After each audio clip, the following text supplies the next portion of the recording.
ನಮಸ್ಕಾರ ಆತ್ಮಜ್ಞಗಳೇ, ನೇರವಾಗಿ ವಿಷಯಕ್ಕೆ ಬರ್ತೀನಿ. ಸಮಯದ ಅಭಾವದಿಂದ ಪತ್ರಿಜಿ ಗುರುಗಳು ಹೇಳಿದ್ದಾರೆ, ಧ್ಯಾನ ಮಾಡಿ ಶಾಕಾಹಾರವನ್ನು ಸ್ವೀಕಾರ ಮಾಡಿದೆ ಅಂತ ಹೇಳ್ತಾರೆ. ಶಾಕಾಹಾರನ ಸ್ವೀಕಾರ ಮಾಡ್ಬೇಕಾರೆ ಹಂಗಾರೆ ಶಾಕಾಹಾರ ಎಲ್ಲಿಂದ ಬರ್ತಾ ಇದೆ ಅನ್ನೋದನ್ನ ನಾವು ನೋಡ್ಬೇಕಲ್ಲ.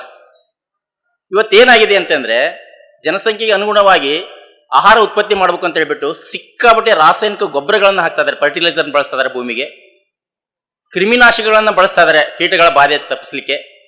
ಕಳೆ ಜಾಸ್ತಿ ಬರ್ತಾ ಇದೆ ಅಂತ ಹೇಳ್ಬಿಟ್ಟು ಕಳೆನಾಶಿಗಳನ್ನು ಹೊಡಿತಾರೆ. ಎಲ್ಲ ವಿಷ, ಮೂರು ವಿಷನೇ. ವಿಷ ಕೊಟ್ಟು ಬೆಳೆದಂತ ಆಹಾರ ಏನಾಗಿರುತ್ತೆ, ಅದು ಕೂಡ ವಿಷ ಆಗಿರುತ್ತೆ.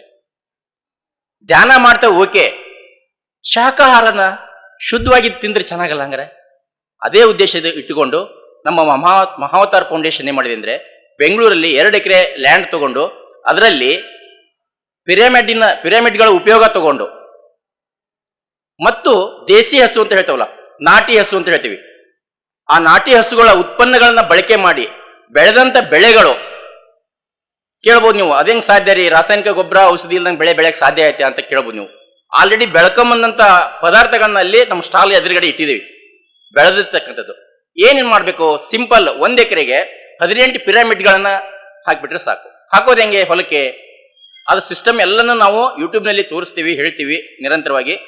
ನಿಮಗೆ ಗೊತ್ತಾಗುತ್ತೆ. 1 ಎಕರೆಗೆ 18 ಪಿರಮಿಡ್ಗಳನ್ನು ಹಾಕಿ ಅಲ್ಲಿ ಬೆಳೆ ಬೆಳೆದ್ರೆ, ದೇಸಿ ಆಕಳ ಹಸುವಿನ ಉತ್ಪನ್ನಗಳನ್ನು ಬಳಸಿದ್ರೆ ಯಾವುದೇ ಫರ್ಟಿಲೈಸರ್, ರಾಸಾಯನಿಕ ಗೊಬ್ಬರಗಳ ಬೇಕೇ ಆಗಿಲ್ಲ. ಯಾವುದೇ ಕೀಟಗಳು ಬಾಧೆ ಬರಲ್ಲ, ಅದಕ್ಕೆ ಯಾವುದೇ ರೋಗಗಳು ಬರಲ್ಲ ಪಿರಮಿಡ್ ಕೆಳಗಡೆ ಇರೋದ್ರಿಂದ. ಅದೇ ಉತ್ಪನ್ನಗಳನ್ನ ಅದಕ್ಕೆ ಸ್ಪ್ರೇ ಮಾಡಿದ್ರೆ ಸಾಕು, ಅದ್ಭುತವಾದ ಬೆಳೆ ಬರುತ್ತೆ. ಆ ಆಹಾರ ಹೇಗಿರುತ್ತೆ ಅಂದ್ರೆ, ನಮ್ದು ಕಟ್ ಮಾಡಿದ್ದು ಬುಧವಾರ ದಿವಸ ಕಟ್ ಮಾಡಿ ತಂದಿರೋದು ಬೆಂಗಳೂರಿಂದ, ಇವತ್ತಿಗೂ ಕೂಡ ಫ್ರೆಶ್ ಆಗಿದೆ ಮಾಲ್. ಅದು ಫ್ರಿಜ್ ನಲ್ಲಿ ಕೂಡ ಇಟ್ಟಿಲ್ಲ ನಾವು. ಅಂದ್ರೆ ಆಹಾರ ಸಾತ್ವಿಕ ಆಹಾರ ಆಗುತ್ತೆ. ಪತ್ರಿಜಿ ಸರ್ ಹೇಳ್ದಂಗೆ ಧ್ಯಾನ ಮಾಡೋಣ, ಶಾಕಾಹಾರವನ್ನ ಸ್ವಲ್ಪ ಮುಂದುವರಿಸು, ಸಾತ್ವಿಕರ ಆಹಾರವನ್ನ ಸ್ವೀಕರಿಸೋಣ, ಸಾತ್ವಿಕ ಆಹಾರವನ್ನ ಬೆಳಲಿಕ್ಕೆ ರೈತರಿಗೆ ಪ್ರಚೋದನೆ ಕೊಡೋಣ. ಆ ಒಂದು ಪ್ರಯತ್ನವನ್ನ ಮಹಾವತಾರ್ ಫೌಂಡೇಶನ್ ಮಾಡ್ತಾ ಇದೆ. ಅದು ಸ್ವಯಂ ಪ್ರಾಕ್ಟಿಕಲ್ ಸಮೇತ.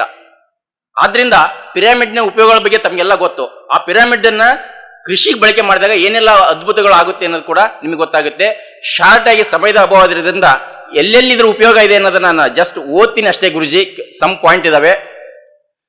ಪಿರಮಿಡ್ ಕೆಳಗಡೆ ನೀವು ಮೆಡಿಟೇಷನ್ ಮಾಡೋದ್ರಿಂದ ದೃಷ್ಟಿ ಸುಧಾರಿಸುತ್ತದೆ, ಶ್ರವಣವನ್ನು ಸುಧಾರಿಸುತ್ತದೆ, ಅಧಿಕ ರಕ್ತದ ಒತ್ತಡವನ್ನು ಕಡಿಮೆ ಮಾಡುತ್ತದೆ, ನಿದ್ರಾಹೀನತೆಯನ್ನು ಕಡಿಮೆ ಮಾಡುತ್ತದೆ, ಸಂಧಿವಾತದಿಂದ ಪರಿಹಾರವನ್ನು ನೀಡುತ್ತದೆ, ಹುಣ್ಣುಗಳು ಏನಾದರೂ ಇದ್ರೆ ಅದಕ್ಕೂ ಕೂಡ ಪರಿಹಾರ ಸಿಗುತ್ತೆ, ಮುರಿದ ಮೂಳೆಗಳನ್ನ ತಾನೇ ಗುಣಪಡಿಸುತ್ತೆ ಪಿರಮಿಡ್ ಕೆಳಗಡೆ ಕೂತ್ಕೊಂಡು ನೀವು ಧ್ಯಾನ ಮಾಡೋದ್ರಿಂದ. ಮೊಡವೆ ಮತ್ತು ಚೀಟ್ಸ್ ಅಂತಕ್ಕಂಥದನ್ನ ಕಡಿಮೆ ಮಾಡುತ್ತೆ, ವಿದ್ಯಾರ್ಥಿಗಳಿಗೆ ಗಮನವನ್ನ ಕೇಂದ್ರೀಕರಿಸುತ್ತೆ, ಕಾನ್ಸಂಟ್ರೇಷನ್ ಜಾಸ್ತಿ ಬರುತ್ತೆ, ನೆನಪಿನ ಶಕ್ತಿ ಉಳಿಯುತ್ತೆ, ಮತ್ತು ಅವರಿಗೆ ಶಕ್ತಿ ಒಂದು ಸಹಾಯ ಆಗುತ್ತೆ. ಕುಡಿಯುವ ನೀರನ್ನು ಶಕ್ತಿಗೊಳಿಸಬಹುದು ಪಿರಮಿಡ್ ಕೆಳಗಡೆ ಇಟ್ಕೊಂಡು ನೀವು ನೀರು ಕುಡಿಯೋದ್ರಿಂದ. ತಲೆನೋವಿಂದ ಪರಿಹಾರ ತಗೋಬಹುದು ನೀವು. ನಿಮಗೆ ಅರಿವು, ಸೆನ್ಸ್ ಬರ್ತಕ್ಕಂಥ ಕ್ರಿಯೆ ಜಾಸ್ತಿ ಆಗುತ್ತೆ ಆ ಪಿರಮಿಡ್ ಕೆಳಗಡೆ ಕೂತ್ಕೊಂಡು ಮೆಡಿಟೇಷನ್ ಮಾಡೋದ್ರಿಂದ, ಅಲ್ಲಿರ್ತಕ್ಕಂಥ ಪದಾರ್ಥಗಳನ್ನ ಸೇವನೆ ಮಾಡೋದ್ರಿಂದ.